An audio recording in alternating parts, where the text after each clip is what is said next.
Ako'y pumunta sa The Hague para samahan ang ating Vice President sa kanyang kaarawan, at the same time samahan ang ating mga OFW at kababayan na nagdadalamhati at nasa kulungan pa rin ang ating dating Pangulong PRRD.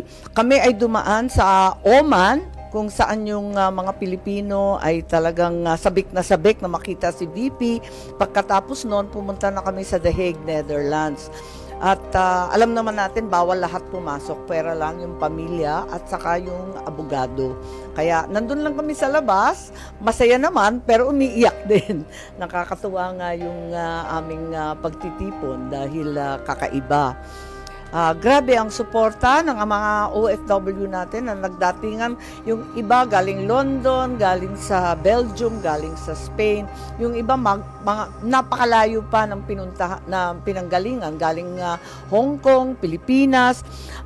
Pati yung mga amo nila, nagugulat ako, sumusuporta sa pagprotesta ng mga Pilipino sa The Hague.